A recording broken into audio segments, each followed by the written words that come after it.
Friends, welcome back to my channel Aastha English classes. Friends, आज की class में सीखेंगे टेंसेस आपको बिल्कुल जीरो लेवल से समझाएंगे, बिल्कुल जीरो लेवल से बताएंगे टेंस क्या होते हैं, इनकी पहचान क्या होती है और इनको सेंटेंसेस में किस तरह से यूज करते हैं। तो चलिए बिल्कुल स्टार्टिंग से बिल्कुल जीरो लेवल से टेंस को सीखते हैं।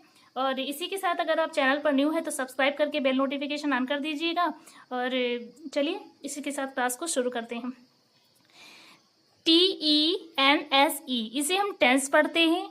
टेंस का जो हिंदी मीनिंग होता है, हिंदी में इसे हम काल बोलते हैं। टेंस को हिंदी में काल बोलते हैं।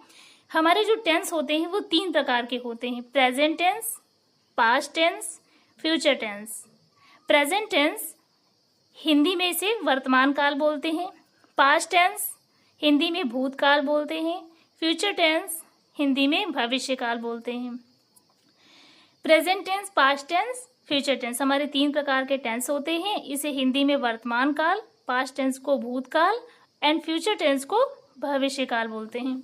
प्रेजेंट टेंस में 4 प्रकार के टेंस आते हैं। कौन कौन से 4 प्रकार के आते हैं?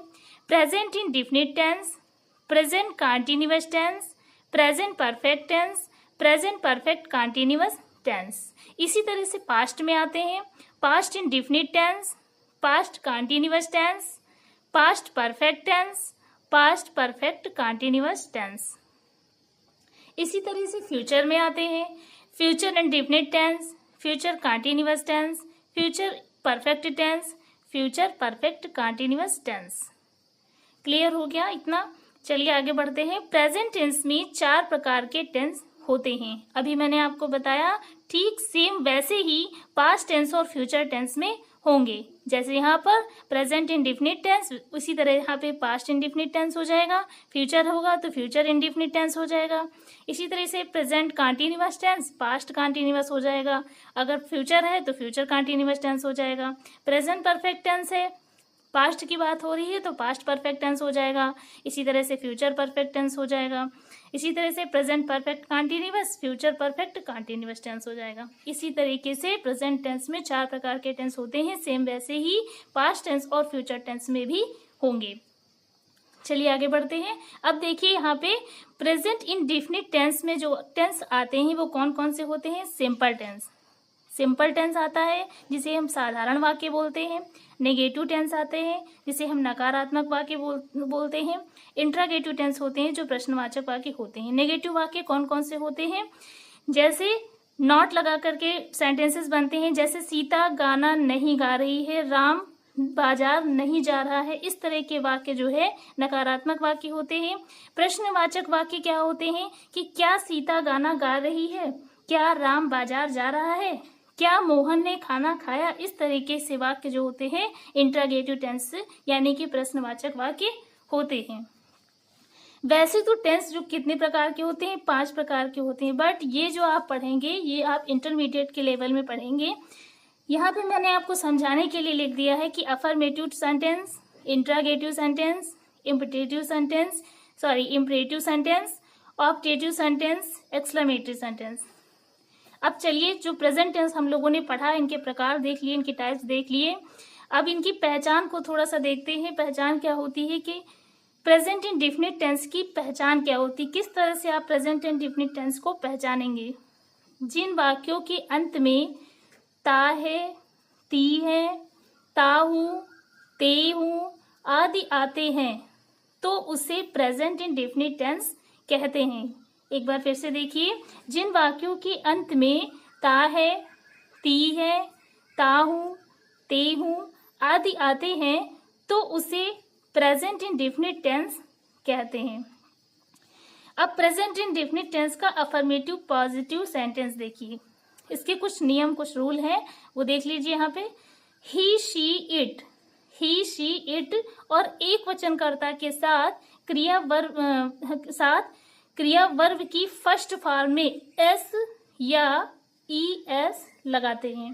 फिर से देख लीजिए, ही, शी, इट और एक वचनकर्ता के साथ क्रिया वर्ब की फर्स्ट फॉर्म में एस या ईएस लगाते हैं। चलिए एग्जाम्पल के थ्रू समझते हैं तो बेहतर समझ में आएगा। वह मंदिर जाता है, वह मंदिर जाता है तो वह की इंग्लिश क्या हो जाएगी? ही।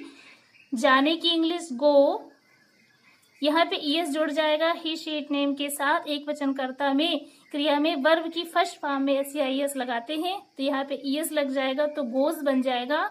गोज टू कहाँ जाता है? मंदिर जाता है, इसलिए मंदिर की इंग्लिश टेम्पल होती है। यहाँ पे गोज टू टेम्पल। सेंटेंस क्या बन गया? ही गोज टू टेम्पल, वह मंदिर जाता है। चलिए यहाँ पे कुछ नियम दिए हुए हैं, उन्हें देख लीजिए। यदि कर्ता एक वचन का है तो मुख्य क्रिया में एस या ईएस लगा देते हैं। यदि कर्ता एक वचन का है तो मुख्य क्रिया में एस या ईएस लगा देते हैं। यदि कर्ता बहुवचन का है तो एस या ईएस नहीं लगाते हैं। एक वचन वह किसी व्यक्ति का नाम, बहुवचन जैसे वे, तुम, हम, मैं।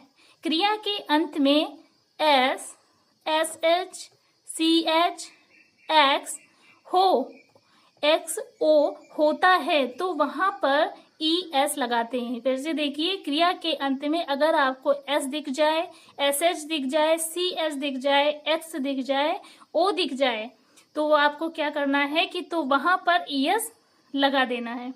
जैसे एग्जाम्पल के तौर पे समझते हैं, PASS पास। क्रिया के अंत में क्या है? यहाँ पे क्या दिख रहा है? लास्ट में आपको एस दिख रहा होगा, ईएस को जोड़ देंगे, क्या बन जाएगा? पासेस। सर्च, CH दिख रहा है, ES को जोड़ देंगे तो क्या बन जाएगा? सर्चेस। Push, PUSH। लास्ट में SS दिख रहा है, ES को जोड़ देंगे, बन जाएगा पुशेस। मिक्स, MIX, मिक्स को MIX ES जोड़ देंगे, बन जाएगा मिक्सेस। कुछ रूल देखिए यहाँ पे। सब्जेक्ट प्लस वर्ब की फर्स्ट फॉर्म में एस या ES plus object. Subject plus verb की फर्स्ट फॉर्म में एस या ES प्लस ऑब्जेक्ट। एग्जाम्पल देखिए, वह स्कूल जाती है, वह स्कूल जाती है तो क्या बन जाएगा? She goes to school, she goes to school. Subject क्या है? शी, स्कूल जाती है, गो, ओ लगा हुआ है, ES को जोड़ देंगे, गोज बन जाएगा टू स्कूल। नेक्स्ट देखिए, श्याम बाजार जाता है, SHYAM श्याम। श्याम क्या हो जाएगा? सब्जेक्ट हो जाएगा। बाजार जाता है, जाने की इंग्लिश गो हो जाएगी, ओ लगा हुआ है, ES को जोड़ देंगे तो गोज हो जाएगा, गोज टू मार्केट। श्याम बाजार जाता है, श्याम गोज टू मार्केट। चलिए, अपना की अंग्रेजी कर्ता के अनुसार होती है। यहाँ पे देखिए, समझिए, आई के साथ माई का यूज होगा, यू के साथ योर का यूज होगा, शी के साथ हर का यूज होगा, दे के साथ देयर का यूज करेंगे, राम के साथ हिज। क्यों? क्योंकि पुरुष नाम जैसे राम क्या है? पुरुष, एक पुरुष का नाम है, इसलिए राम के साथ हिज का यूज होगा। सीता के साथ हर स्त्री का स्त्री नाम जैसे सीता क्या है? स्त्री है, इसलिए हर लगेगा। पुरुष के लिए हिज का इस्तेमाल करेंगे और स्त्री के लिए हर का इस्तेमाल करेंगे। बॉयज के साथ देयर बहुवचन। आई, वी, यू, दे और बहुवचनकर्ता के साथ वर्ब की फर्स्ट फॉर्म आती है। वर्ब की फर्स्ट फॉर्म आती है आई, वी, यू, दे और बहुवचनकर्ता के साथ वर्ब की फर्स्ट फॉर्म आती है। इसके अंत में एस या ES नहीं लगाते हैं। चलिए एग्जाम्पल के थ्रू समझते हैं। मैं अपने कार्यालय जाता हूँ, मैं अपने कार्यालय जाता हूँ। आई के साथ मैंने अभी आपको क्या बताया कि माई का यूज करेंगे, तो आई गो टू, जाने की इंग्लिश गो हो जाएगी, ES नहीं लगाना है, SES, तो क्या हो जाएगा? जाने की इंग्लिश गो हो जाएगी, गो टू। आई के साथ माई का यूज होगा, माई कार्यालय office, I go to my office, मैं अपने कार्यालय जाता हूँ। चलिए कुछ एग्जाम्पल्स हैं, देख लेते हैं उनको। लड़के क्रिकेट खेलते हैं, लड़के क्रिकेट खेलते हैं। द बॉयज, खेलने की इंग्लिश प्ले हो जाएगी, क्रिकेट खेलते हैं तो cricket, the boys play cricket. वह अपने घर जाता है, he goes to his home, he goes to his home, वह अपने घर जाता है। ही सब्जेक्ट हो जाएगा, घर जाता, जाने की इंग्लिश गो हो जाएगी, अपने घर जाता है to his home, he goes to his home. यही किसान अपने खेतों को जोतते हैं। These farmers ploughs their fields, these farmers plough their fields, वह अपने कमरे में खेलती है। She plays in her room, she plays in her room. She, वह सब्जेक्ट है, शी हो गया, अपने कमरे में खेलती है, खेलने की इंग्लिश प्लेस हो जाएगी, प्ले इन, में के लिए इन लगेगा, कमरे में खेलती है, हर, शी यानी कि कोई स्त्री है तो यहाँ पे हर का इस्तेमाल करेंगे। अभी आपको बताया स्त्री के लिए हर का यूज होगा, और अगर पुरुष होता तो हम हिज का यूज करते। तो यहाँ पे हर रूम, कमरे में खेलती है इसलिए रूम, तो she plays in her room. Ram अपने घर जाता है तो Ram goes to his home, Ram अपने घर जाता है, Ram goes to his home. तुम अंग्रेजी अच्छी बोलते हो, you speak English well, you speak English well. तो आई होप आज की क्लास आप लोगों को अच्छी लगी हो। अगर क्लास अच्छी लगी हो तो सब्सक्राइब करके बेल नोटिफिकेशन ऑन कर दीजिएगा, जिससे आने वाली सारी नोटिफिकेशंस आप तक पहुंचती रहेंगी। आज हम लोगों ने पढ़ा कि टेंस कितने प्रकार के होते हैं, टेंस के टाइप्स जाने। इसी तरह से और भी क्लास में आप लोगों के लिए लेकर के आऊंगी।